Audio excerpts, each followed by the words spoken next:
Los zapotecas se llamaban Ben-Saa en su idioma viejo y ahora olvidado. Ben-Saa, los hombres de las nubes, aquellos que sabían vivir en el cielo.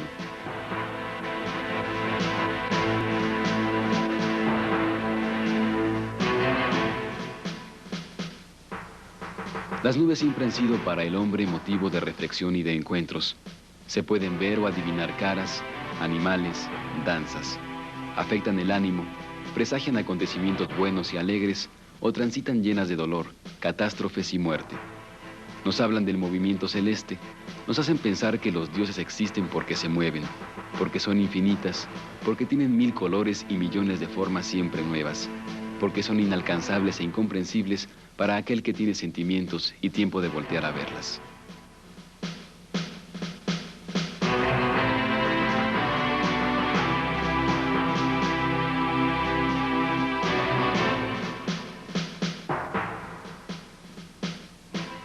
Si su imagen tiene que ver con un espejo del espíritu, su existencia está eternamente relacionada con la vida.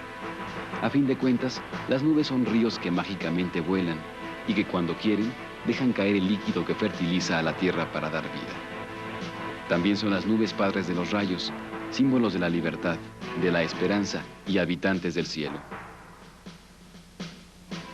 Los vientos de por aquí dicen que si uno se fija bien en el cielo, todavía es posible ver a los zapotecas. Dicen que no han muerto, que cantan, trabajan y hacen el amor en el cielo. Dicen que siguen vivos porque supieron construir el camino de lo eterno.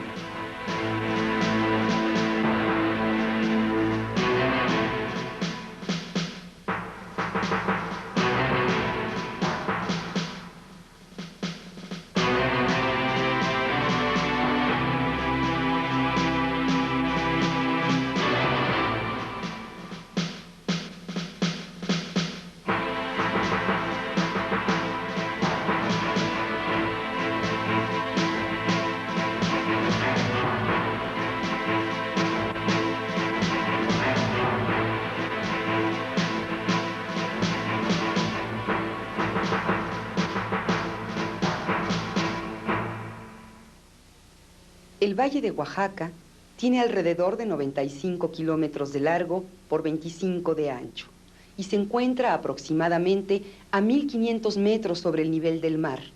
Comenzó a poblarse hace 8000 años, sus tierras fértiles, rodeadas por la Sierra de Juárez y regadas por los ríos Atoyac y Verde, hicieron posible que aquí se desarrollaran numerosos grupos étnicos y lingüísticos durante un largo periodo de evolución. Destacan entre ellos los zapotecas y mixtecas, de cuyo pasado prehispánico se tiene mayor información. El dato arqueológico nos señala que la civilización zapoteca comienza a definirse alrededor del año 500 a.C.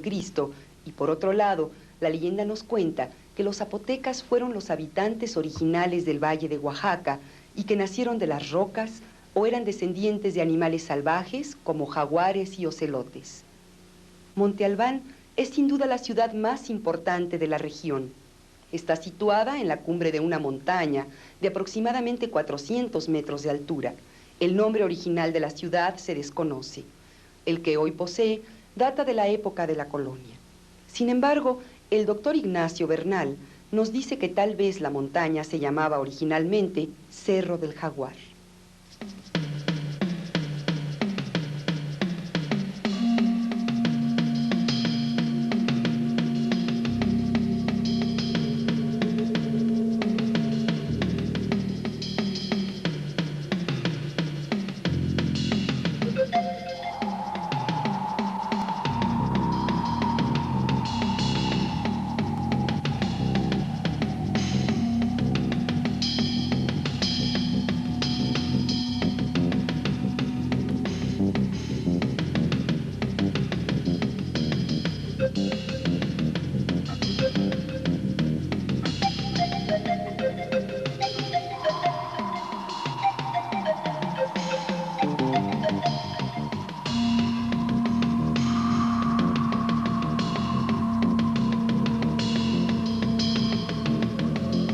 La plaza de Monte Albán fue el centro de una inmensa metrópoli. Como plaza es una de las más grandes y monumentales de América. Mide aproximadamente 300 metros de largo por 200 de ancho, formando un rectángulo casi perfecto. Para lograr esta notable simetría y la amplitud del espacio, los zapotecas tuvieron que aplanar la punta de la montaña, rebajando inmensos bloques de piedra y rellenando enormes espacios naturales. Hay que tener en cuenta que todo este trabajo se realizó arriba de una montaña que tiene 400 metros de altura. El esfuerzo que significaron las obras para tan magistral arreglo, más lo que implicó la enorme cantidad de metros cúbicos de construcción de piedra, nos parece una labor casi irrealizable, considerando los escasos medios de los que disponían. Sin embargo, aquí está el proyecto realizado, aunque claro, les llevó siglos finalizar la plaza que aún hoy admiramos.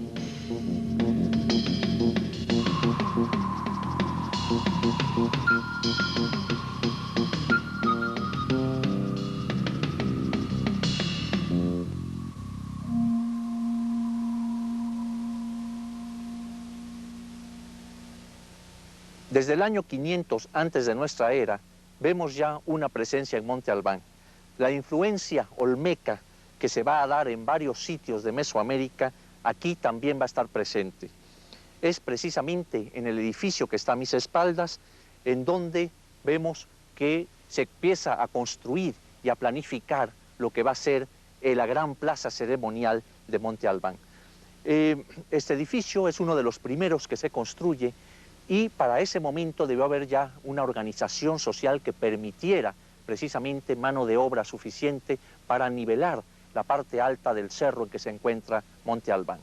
Por cierto que el edificio toma su nombre, edificio de los danzantes, por una serie de lápidas que se han encontrado y que representan individuos en posición que según algunos investigadores es precisamente la de danzantes, la de bailarines, aunque otros piensan que pueden representar personajes enfermos, deformes, y también hay la idea de que puedan ser prisioneros que han sido mutilados de sus órganos sexuales.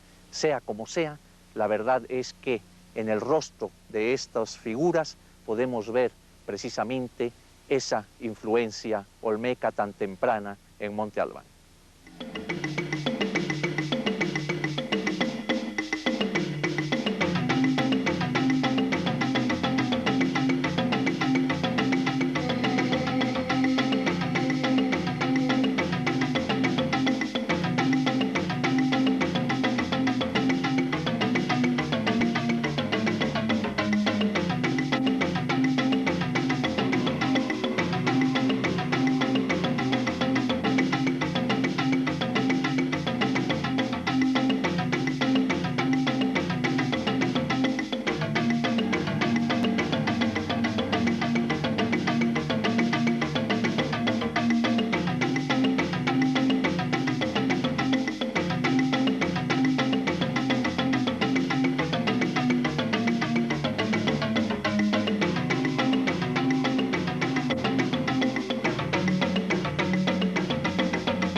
Los llamados danzantes son uno de los misterios más grandes de Monte Albán.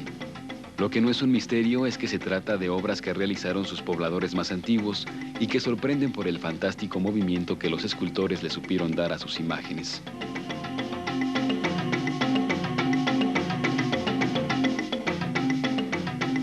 Este edificio de los danzantes seguramente fue uno de los más importantes de la Gran Plaza y definitivamente es el más antiguo. Aunque la primera construcción está abajo de la que hoy vemos, es notable ver cómo se respetó el estilo arquitectónico original de grandes muros planos y sin más adorno que los bajorrelieves de los supuestos danzantes.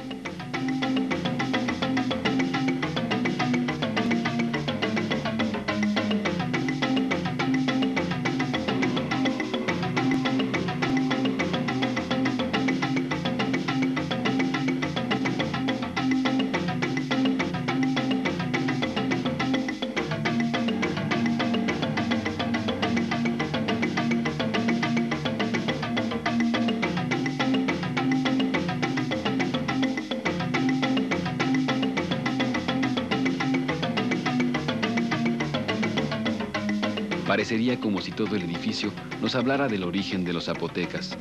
sobre todo porque según la mayoría de los investigadores, en los danzantes es posible ver el estilo de los olmecas, la primera gran civilización mesoamericana.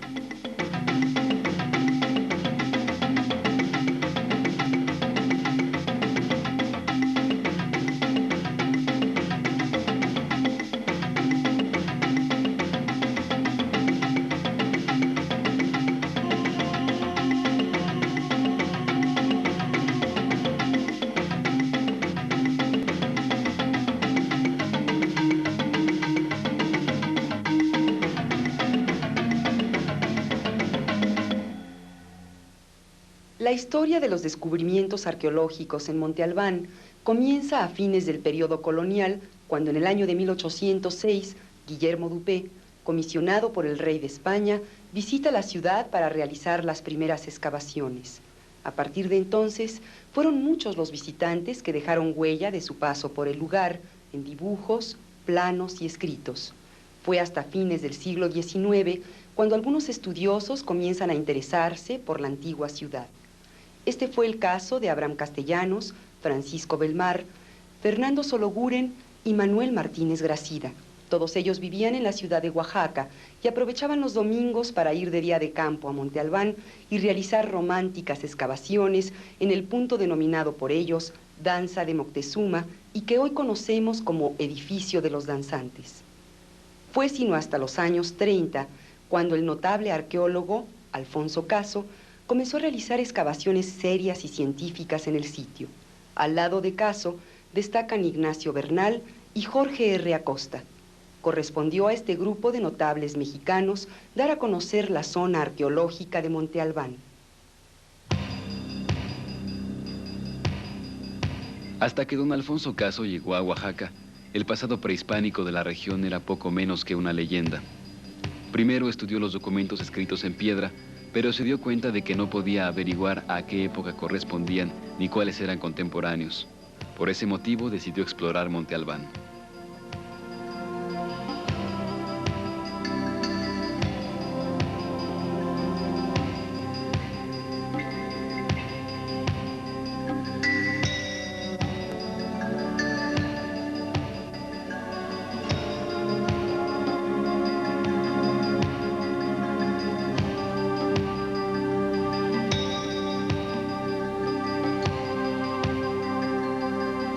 A partir de diciembre de 1930 y durante 18 temporadas, exploró el sitio y su trabajo ha sido el ábrete sésamo de la arqueología del Valle de Oaxaca.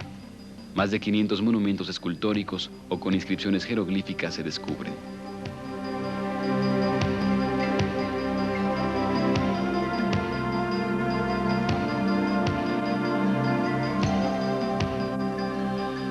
Con el tiempo, los trabajos de Caso en Monte Albán proporcionaron una secuencia temporal para el área y por lo tanto abrieron la posibilidad de penetrar científicamente en la historia zapoteca.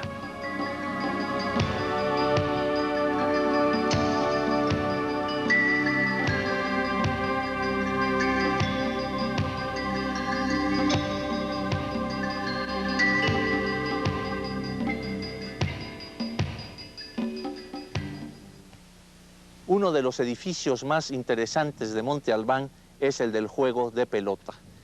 ¿Cuántos jugadores participaban? ¿Qué características precisas tenía? Es algo que desconocemos.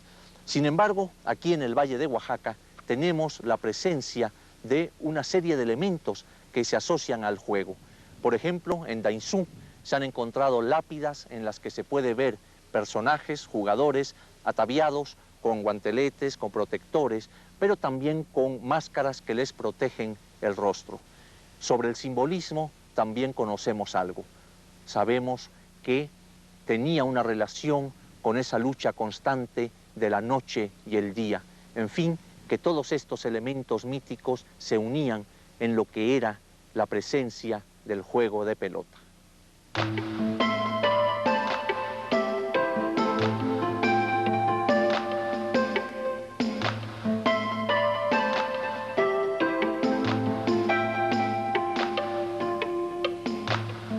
Vistas desde la plaza, las escalinatas que llevan al juego de pelota parecen las de un templo.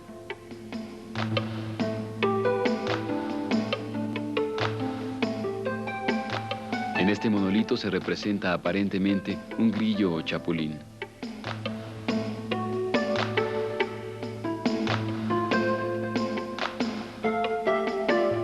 La cancha es relativamente pequeña en comparación a las de otras grandes ciudades, pero su armonía arquitectónica es sobresaliente.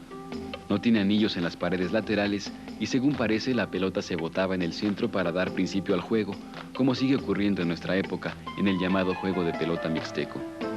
Una de sus peculiaridades es que en las esquinas hay un total de 4 nichos. Pudieron servir para colocar la imagen del dios patrón de cada partido o tal vez las apuestas.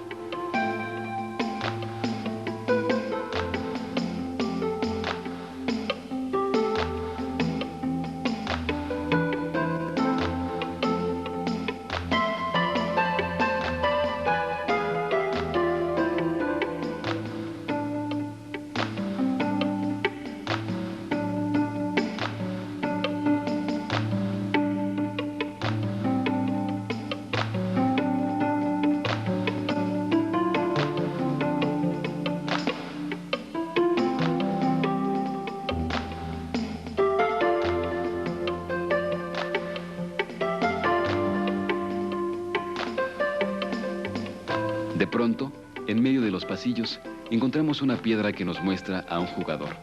Lleva capa y un brazo levantado con la pelota en la mano.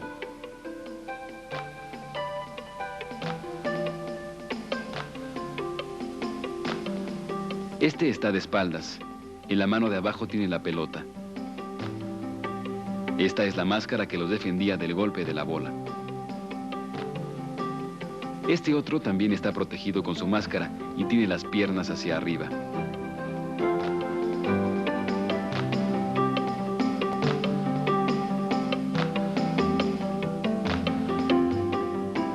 Aquí vemos a otro que está de rodillas. En su mano izquierda tiene la bola. Parece que la está botando.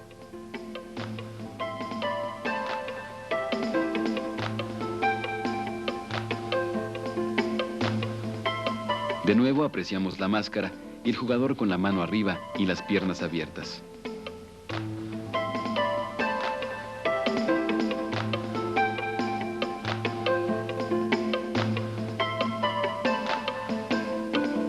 Estos son los pies de un jugador corriendo con la pelota en la mano. Aquí está solamente una mano y en la palma la pelota.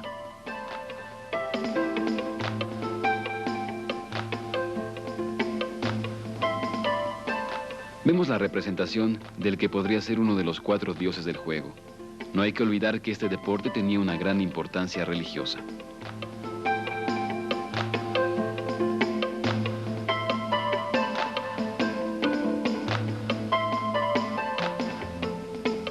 La historia del Valle de Oaxaca se ha dividido tradicionalmente en 5 periodos. Estos periodos han sido determinados con base en la cerámica encontrada entre los escombros de estructuras construidas durante los distintos periodos de Monte Albán y en más de 300 sitios estudiados en el Valle de Oaxaca. El primer periodo de Monte Albán se inicia hacia el año 500 a.C. y termina en el 150 a.C. Corresponde al inicio de la civilización en el valle. Hubo una religión con dioses, templos permanentes, sacerdotes y militares. La arquitectura ya es de piedra. Los edificios están orientados aproximadamente hacia los puntos cardinales. Por desgracia, queda muy poco de la arquitectura de esa época, ya que fue destruida en tiempos posteriores o recubierta con edificios modernos de los mismos zapotecas. En la época 2, llegan gentes que tal vez venían de Chiapas o de Guatemala y que realizaron numerosos cambios. Los nuevos estilos ceremoniales solo están representados en pocos sitios, todos ellos importantes. Esto sugiere que los nuevos pobladores eran una minoría que se impuso a los habitantes de la época anterior. Poco a poco, y después de muchos años, ambos grupos se fusionaron. Al principio de la época 3, hay una etapa de transición donde se distingue la influencia de Teotihuacán, suceso de la mayor importancia. Esta época marca el establecimiento firme de la cultura zapoteca, su desarrollo y su florecimiento. En la segunda mitad de ese periodo, se reconstruyó prácticamente toda la ciudad, hasta quedar Monte Albán como hoy lo conocemos. La cerámica refleja siempre el desarrollo cultural de los pueblos. Aquí, por ejemplo, vemos algunos de los animales que existen en la tierra zapoteca.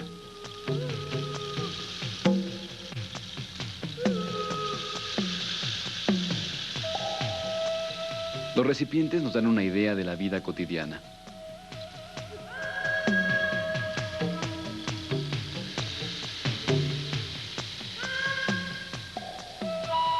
En esta jarra, el asa servía también para verter el líquido.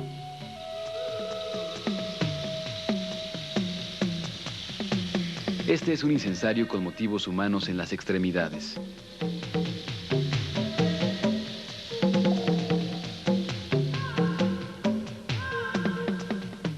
Y esta es una urna con adornos singulares.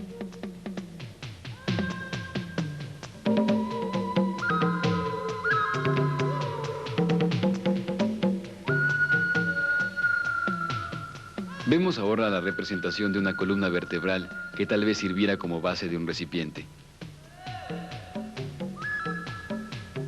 Aparecen más representaciones humanas en las vasijas. Esta es la exquisita imagen de una mujer embarazada.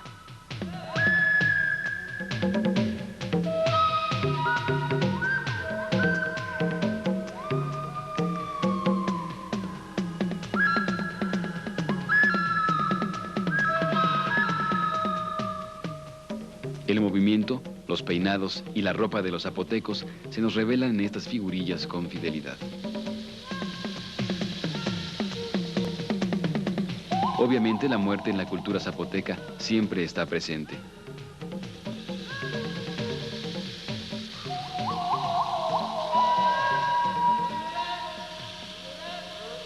En la época del esplendor zapoteca surgen piezas de un realismo casi increíble que nos muestran el rostro y la expresión de esos hombres inmortales.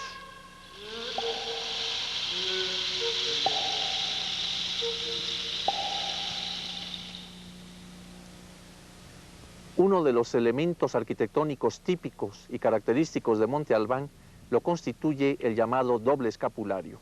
Consiste, como podemos apreciarlo en este edificio, en dos molduras superpuestas y cuyos extremos están doblados hacia abajo. Este elemento va a caracterizar a los principales edificios de Monte Albán y por lo tanto también a la arquitectura zapoteca.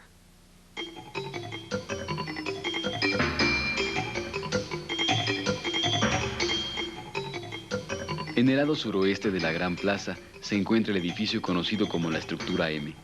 Corresponde a la época 3 y el trabajo del doble escapulario resalta por su belleza.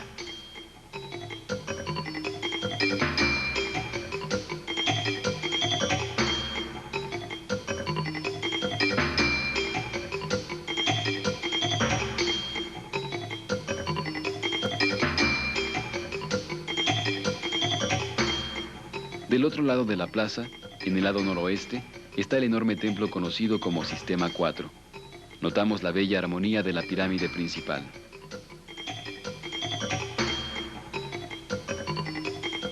Aquí apreciamos cómo los zapotecas construían las partes inclinadas. Lo hacían con ladrillos que después recubrían con estuco para que los taludes quedaran perfectamente lisos.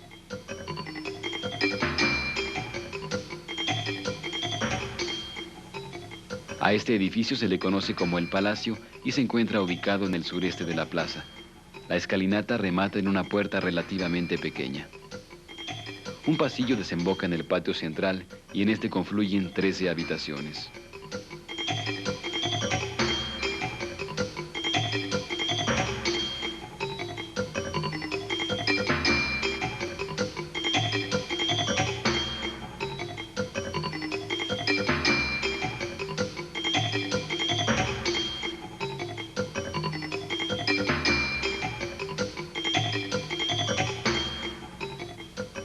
En el lugar se respira una sensación de intimidad y recogimiento, pero también de lujo y esplendor.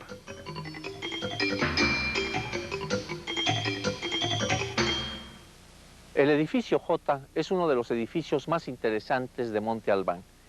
Ubicado en el centro de la gran plaza ceremonial, tiene su fachada principal orientada hacia el noreste. Sin embargo, en la parte posterior guarda una forma muy peculiar. Tiene una forma que imitaría una punta de flecha. Mucho se ha especulado, en realidad, de cuál es la función de este edificio. Hay quienes piensan que posiblemente es un observatorio astronómico, hay quienes piensan que a lo mejor representa un monumento a los triunfos guerreros de los señores zapotecas, como lo parecen indicar algunas lápidas que lo conforman y en las que podemos ver glifos de sitios invertidos, es decir, con la cabeza viendo hacia abajo, en una forma de vencimiento del enemigo.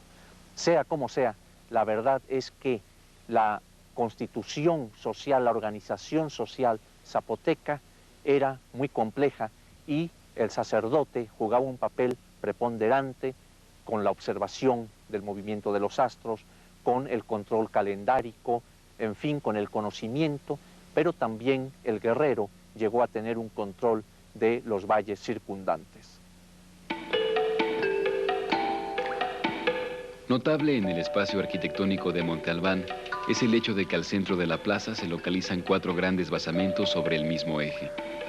Hacia el extremo sur de este conjunto central se ubica el edificio J, también conocido como el observatorio. Es fácil ver que su parte posterior remata en un ángulo que se asemeja a una punta de flecha y esto lo hace diferente a todos los edificios de la ciudad.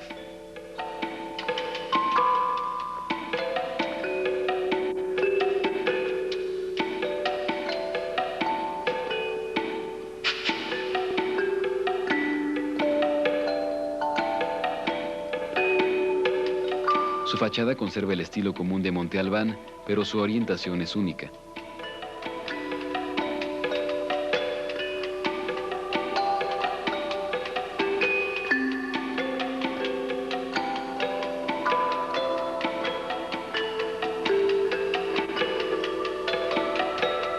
En sus paredes distinguimos bajorrelieves que aparentemente celebran la conquista de otros pueblos.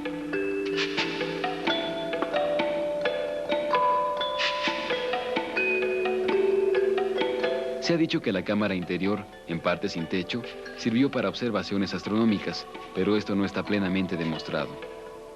En su interior quedan restos de varios periodos constructivos que se descubrieron por medio de túneles hechos cuando se exploró. La mayor parte no es visible hoy, pero todavía es posible ver los 3 cuerpos que lo formaron.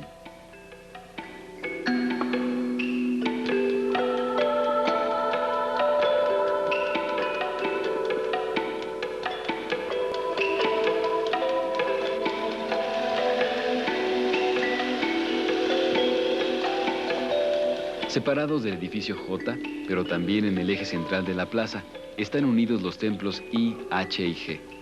Resulta que abajo de ellos hay una gran punta rocosa a la que había que eliminar o recubrir, que fue lo que hicieron los grandes arquitectos zapotecas.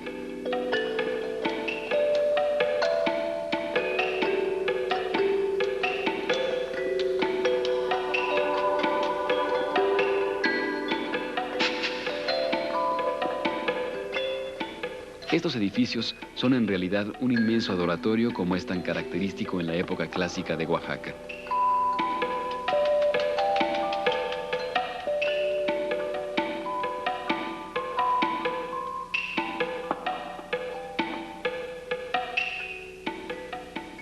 El templo central ve hacia el este para contemplar cómo el sol nace y sube a su trono del mediodía.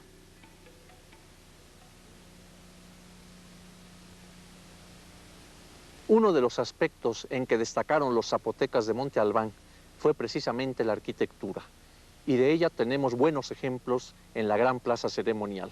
Uno de ellos es el edificio norte, que cierra precisamente por ese lado a la gran plaza. Podemos ver allí la monumentalidad que alcanzaron estos vestigios y cómo se caracterizan por estas enormes escalinatas flanqueadas por alfardas también de un gran tamaño. Es quizá aquí en Monte Albán donde encontramos estos elementos con estas características tan impresionantes que dan un sello muy particular a la arquitectura zapoteca.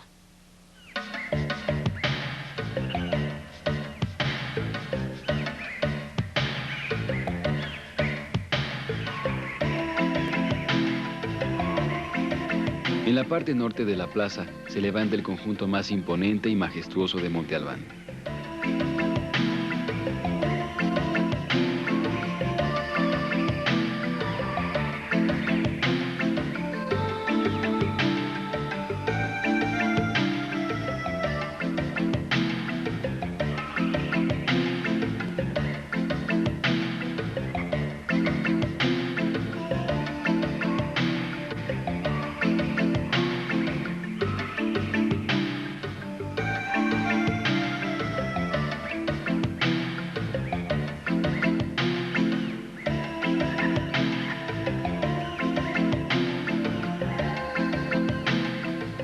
La gran escalinata termina en una área ancha y está limitada en su parte superior por 2 hileras de 6 columnas cada una, formando un espléndido pórtico que separa, al mismo tiempo que sirve de unión, entre la gran plaza y el patio hundido.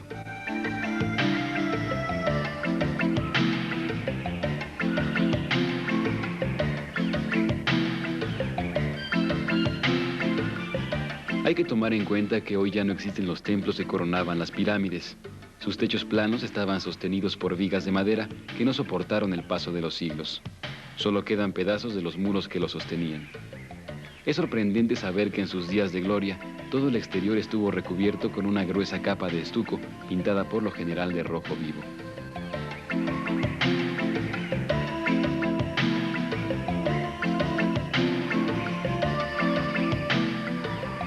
Sobre la plataforma de este conjunto monumental están construidos varios templos de menores proporciones.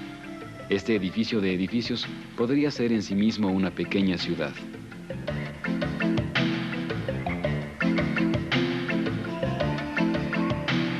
Esta plaza, descubierta recientemente, está situada en la parte más alta de las ruinas. Su importancia debe haber sido tan grande como su belleza.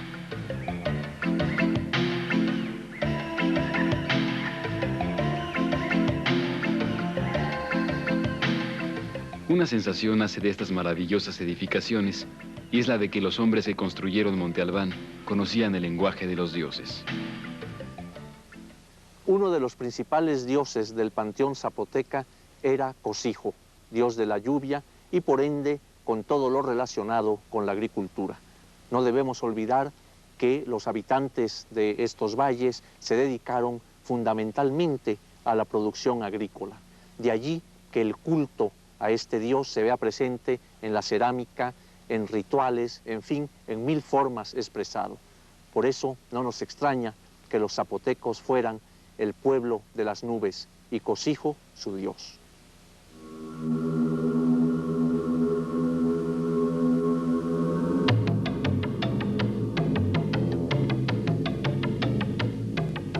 Cosijo es el dios del relámpago y la lluvia. Sus representaciones se extienden desde la primera época hasta la cuarta y son más numerosas que cualquier otro en el mundo zapoteca.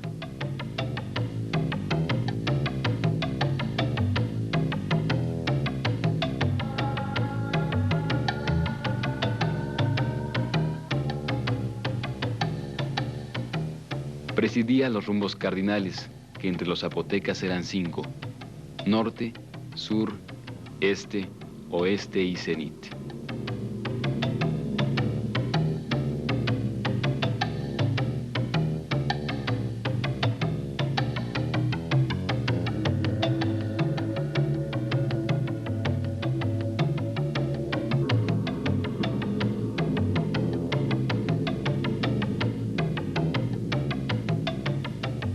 Una leyenda dice que Cosijo había sido un señor importante enterrado en Monte Albán y que los meses del calendario zapoteco tenían nombres destinados a perpetuar la memoria de su grandeza.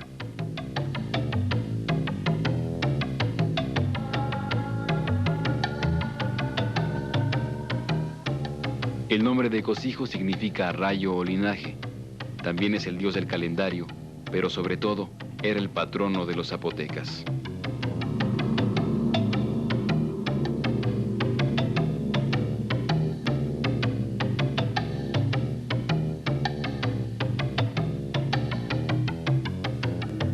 Dios terrible y benevolente, capaz de dar la lluvia vida o de provocar la sequía muerte. Dios todopoderoso de un pueblo agricultor. Más de 180 tumbas han sido localizadas en las laderas del gran cerro de Monte Albán. Ello nos habla también de ese culto a los muertos, de ese culto que tuvo una significación muy grande en el mundo prehispánico, pero que en Monte Albán cobra una importancia muy significativa.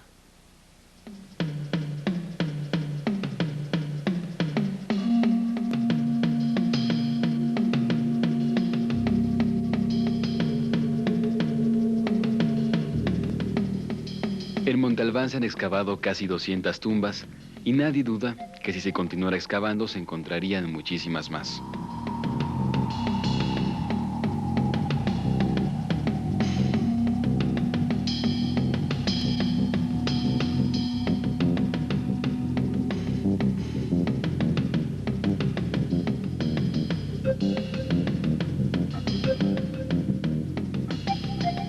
La mayoría son humildes, pero todas son importantes, ya que desde el punto de vista arqueológico nos permiten acercarnos a la vida cotidiana del zapoteca.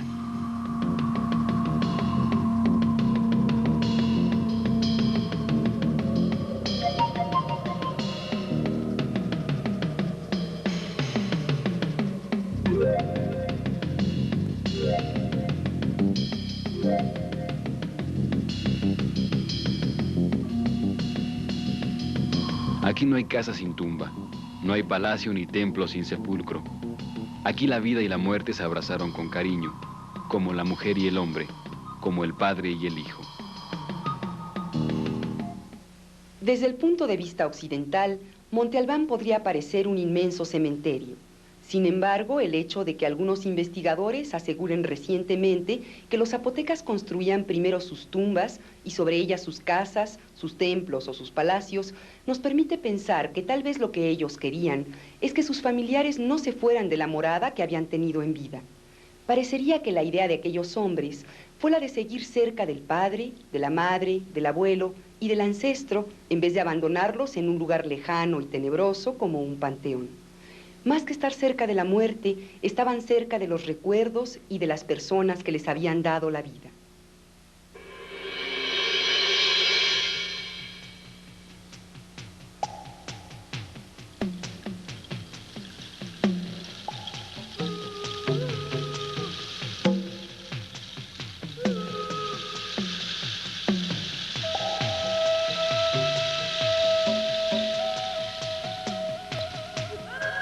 Discretas, sobreviviendo al tiempo, abajo de las losas de los pisos, encontramos a las tumbas zapotecas. Esta es la número 4. Su disposición es singular. Son 3 recámaras juntas pero con orientaciones diferentes. Tiene la forma de una línea quebrada discretamente. Es interesante notar que aparentemente no hay un patrón exacto para ubicar las tumbas ni para definir sus características.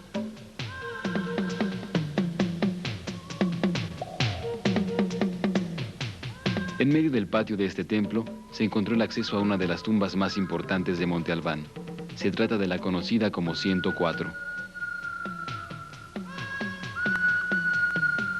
En el centro de su fachada está un nicho donde descansa un personaje que en el tocado lleva un busto de Cosijo.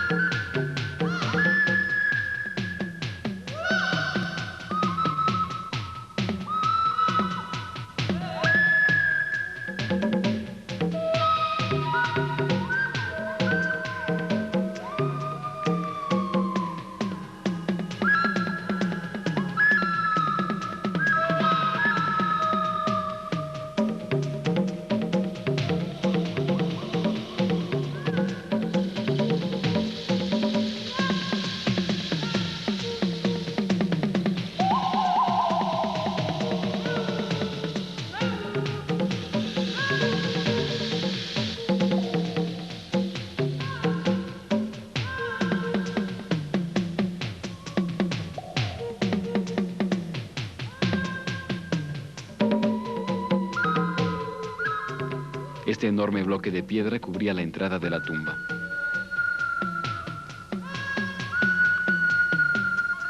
La cámara es de planta rectangular y de techo plano. Posee la maravilla de que todos sus muros están íntegramente pintados al fresco, con motivos y colores que se han conservado hasta hoy. Dice el doctor Bernal que este dios es el del moño en el tocado.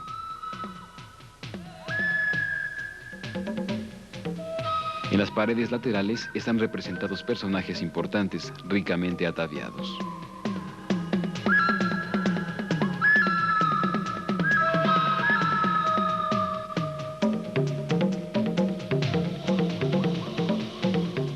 Gracias a que los zapotecas le concedían tanta importancia a sus entierros y a sus tumbas, podemos hoy conocer muchos detalles de su vida cotidiana.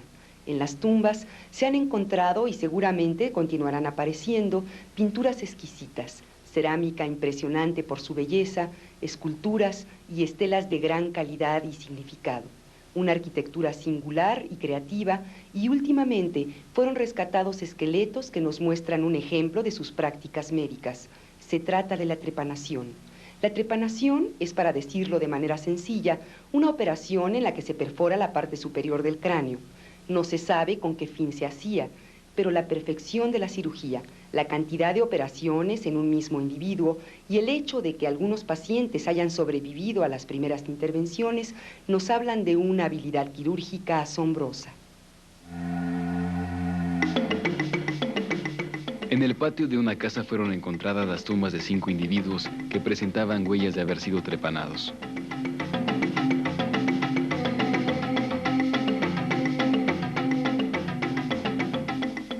Las características de la trepanación son fácilmente identificables en estos cráneos.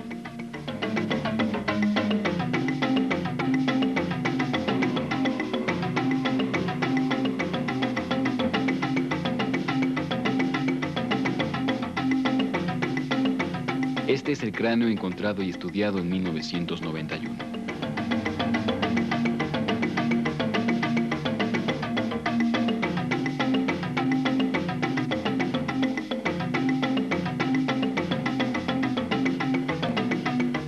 Increíblemente, una de las perforaciones presenta tejido reconstituido. Esto significa que el individuo sobrevivió por lo menos a la primera operación.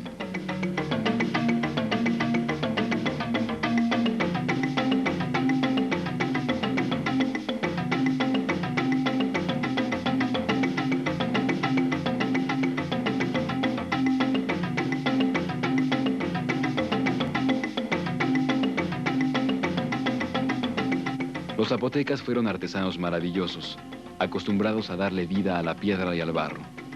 El testimonio arqueológico ahora nos demuestra que también buscaron caminos radicales para aliviar la enfermedad y el dolor. Manos zapotecas, manos mágicas.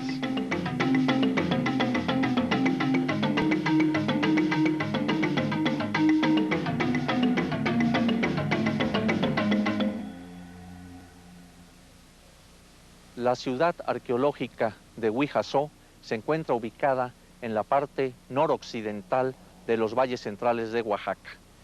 Es importante constatar que esta ciudad zapoteca, que se desarrolló allá por el año 650 al 900 de nuestra era, tiene un lugar muy específico, muy estratégico en lo alto de un cerro, pero también a la entrada de estos valles centrales, es decir, que servía como lugar de control para la comunicación que se establecía entre el altiplano y lo que era la parte de Monte Albán y otras ciudades zapotecas. Aquí, en esta ciudad, recientemente, hace unos cuantos años, se pudo localizar una tumba prácticamente intacta. Fue en noviembre de 1985 cuando arqueólogos del Instituto Nacional de Antropología localizaron lo que ahora conocemos como la tumba 5 de Huijazó.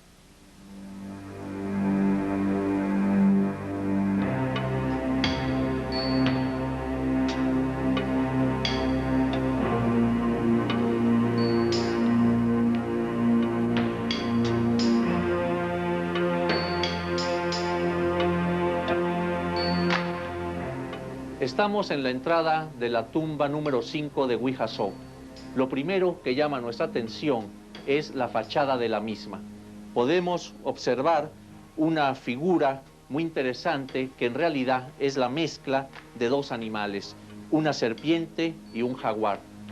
De las fauces de este animal vemos que brota la lengua bífida, pero también podemos observar el rostro de un ave con su pico.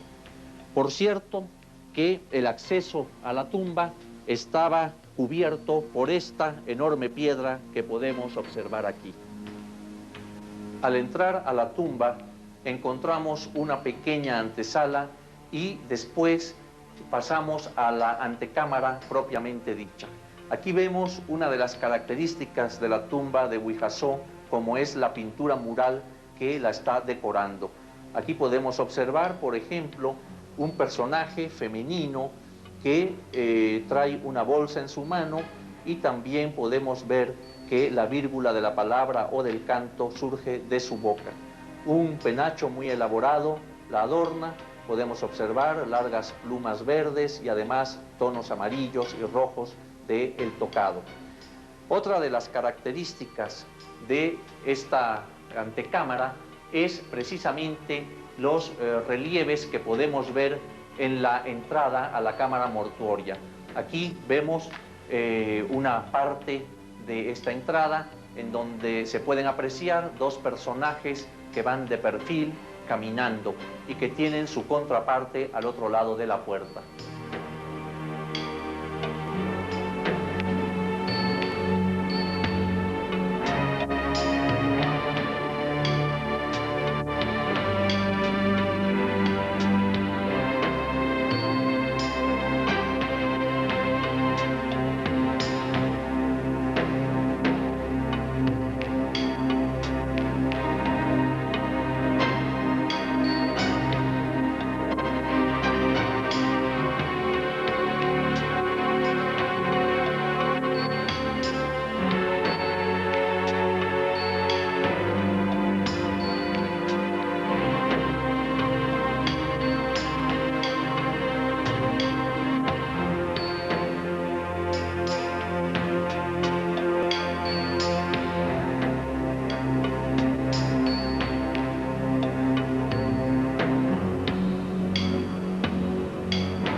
En Lambayeque, otra ciudad importante del Valle de Oaxaca, se intuye el final del esplendor zapoteca.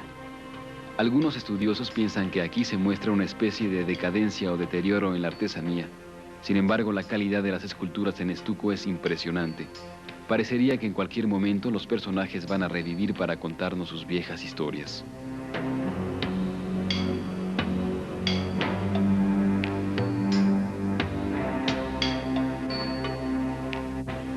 Aquí está el buen y gran dios Cosijo.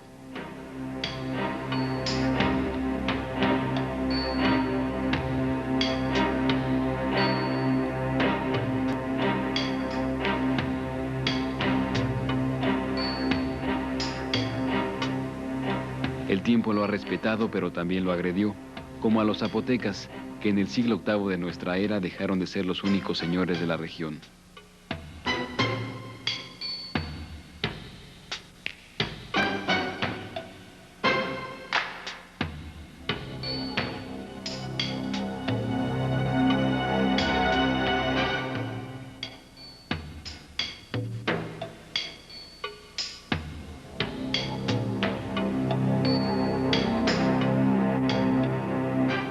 Venía el cambio profundo.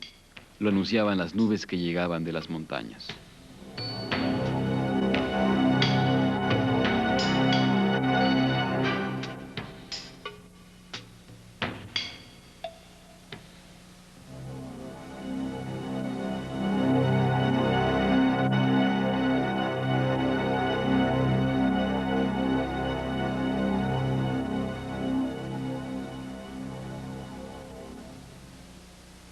Las fechas conocidas sugieren que entre los años 800 y 900 después de Cristo ocurre el fin de Monte Albán.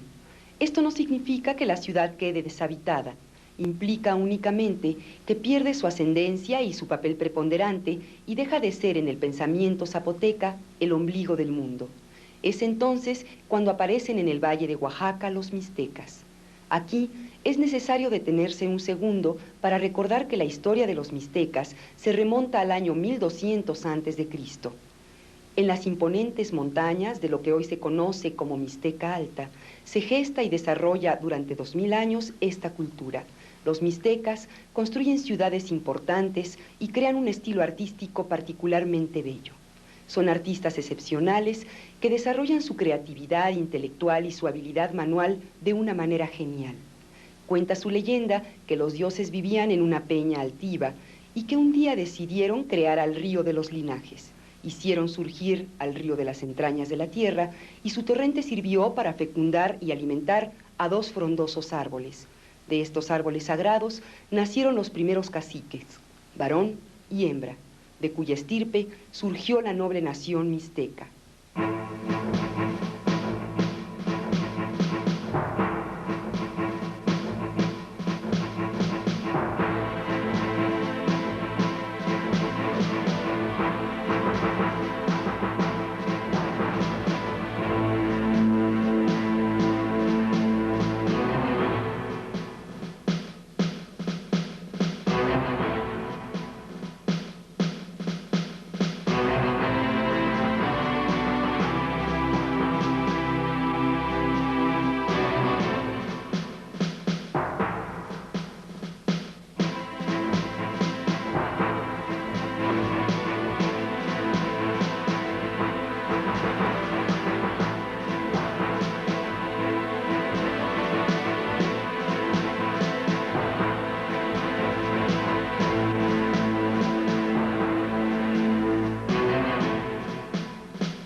Ya se escuchan los tambores de guerra.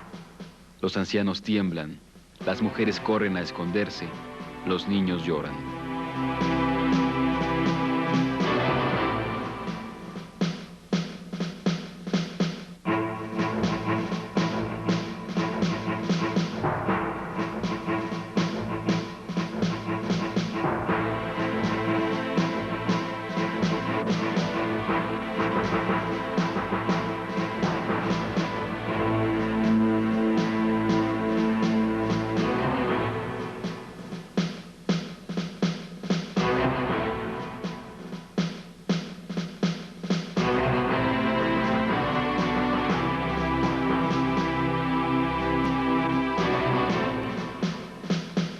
Bajan de las montañas los tambores que anuncian la guerra. En los palacios se arreglan alianzas matrimoniales. Se afilan las lanzas de los mixtecas que quieren las cosechas del Gran Valle de Oaxaca. Quieren la vida cómoda, preparan las lanzas para la guerra y buscan alianzas matrimoniales. Piensa el doctor Ignacio Bernal que los mixtecas del Valle de Oaxaca deben de haber sido un grupo relativamente pequeño y de seguro una élite que por su categoría se impuso a los zapotecas y vivió entre ellos, o bien se mantuvo aislada desde su aparición. Cuentan las leyendas locales que la relación con los zapotecas se originó debido al matrimonio de una princesa mixteca con el rey de Saachila. Las fuentes históricas nos señalan que el centro del mundo zapoteca en aquel tiempo fue efectivamente Saachila, mientras que Mitla, el centro mixteca, se menciona como el lugar de los sacerdotes. Esto quiere decir la ciudad santa o religiosa. Sin embargo, la arquitectura de Mitla nos sorprende, ya que es evidente que los mixtecas se interesaron más en los palacios que en los templos.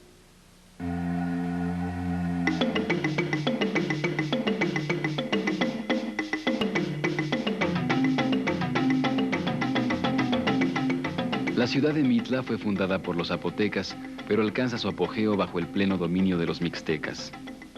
La relación de Cuilapa, al referirse a la presencia mixteca en los valles, nos cuenta que los mixtecas tenían sojuzgados a casi todos los zapotecas del Valle de Oaxaca y que obtenían de ellos tributo. Así se explica el lujo y el refinamiento de la bella Mitla.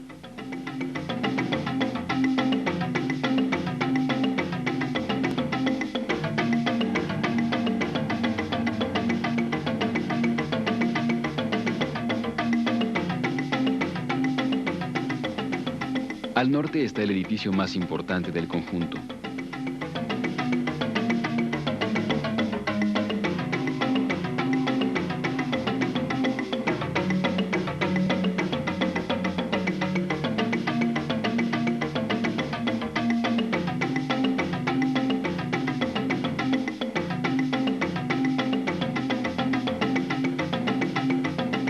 En esta fachada podemos apreciar los decorados con el sistema de grecas característico de Mitla. Consiste en erigir un muro de piedra sostenido por lodo que sirve de núcleo. Dentro de este se incrustan las pequeñas piedras recortadas que forman el mosaico. Cada una de ellas está perfectamente labrada por todos sus lados a fin de adaptarla con exactitud a sus vecinas.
Es sorprendente el esfuerzo que debe de haber costado esta decoración. Holmes calculó que solo en este edificio se colocaron más de 100,000 piedras labradas.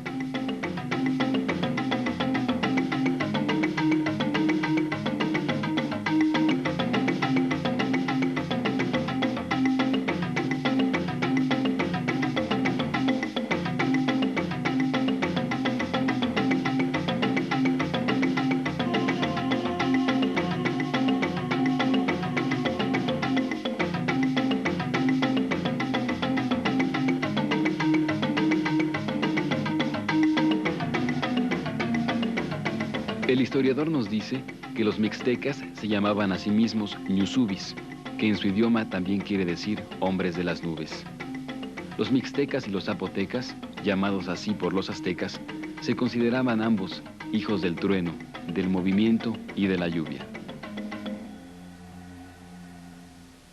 Entre las características deslumbrantes de la cultura mixteca, los códices ocupan un lugar preponderante.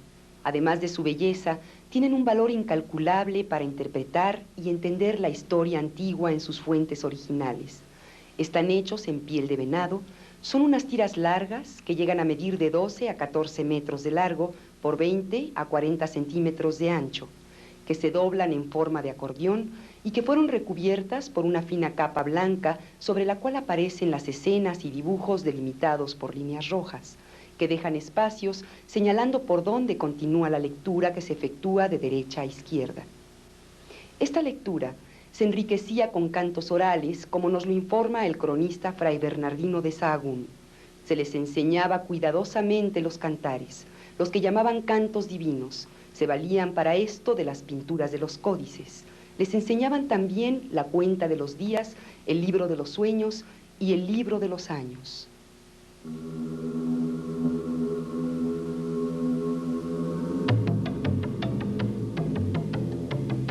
Estamos alrededor del año 1400 de nuestra era. Monte Albán hace muchos siglos que perdió su antiguo poderío y esplendor. Sin embargo, hoy sabemos que continuaba ejerciendo aún sobre los mixtecas una poderosa influencia mágico-religiosa. Así lo demuestran los excepcionales hallazgos de la tumba 7.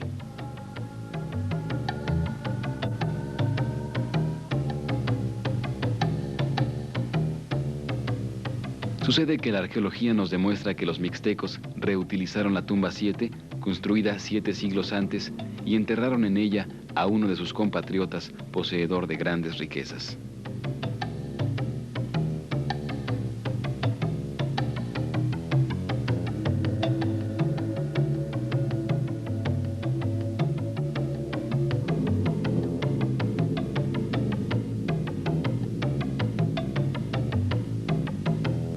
Estos hallazgos, logrados por Alfonso Caso en 1932, han sido de los más importantes para la arqueología mexicana, no solo por la riqueza y variedad de los objetos encontrados, sino por lo que significaron para el conocimiento del mundo prehispánico.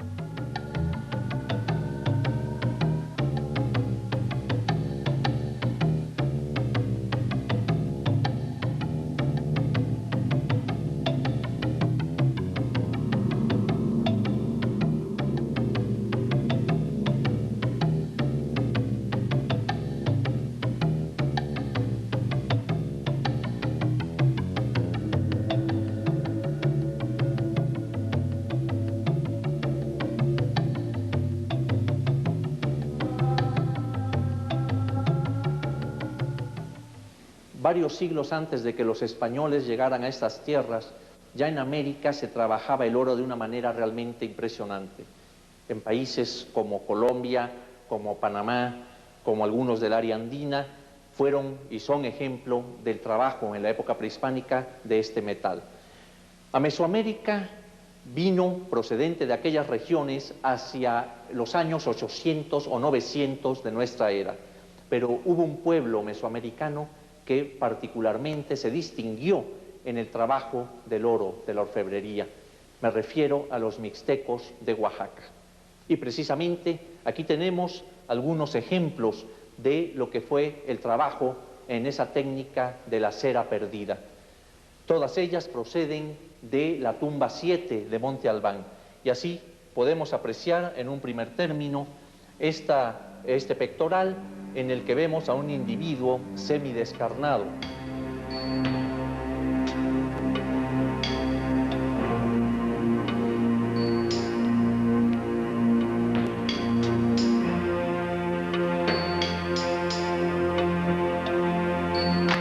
También tenemos otro ejemplo en el que el simbolismo está presente. Se trata de este pectoral en que en su parte superior vemos la representación de la cancha del juego de pelota.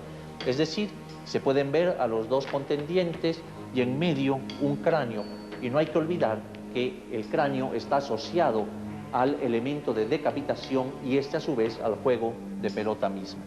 Debajo vemos un círculo que representa el disco solar y a continuación el cuchillo, el tecpat, con su boca hacia abajo, que, según lo indica el doctor Alfonso Caso, puede tener una asociación con la luna.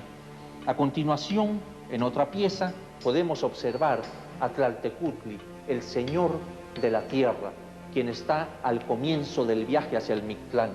Así, tenemos aquí presente algunos de los niveles celestes, como es el sol, como es la luna, pero también el nivel terrestre. Culmina esta pieza con 4 cascabeles de oro que la están adornando. Pero particularmente interesante resulta este rostro que tenemos aquí. Representa a Chipetotec, nuestro señor el desollado, cuya particularidad era que representaba precisamente al dios de los orfebres.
En el año 1500, el dominio mixteco se interrumpe de forma brutal y sangrienta con la llegada de Pedro de Alvarado y Francisco de Orozco al valle de Oaxaca.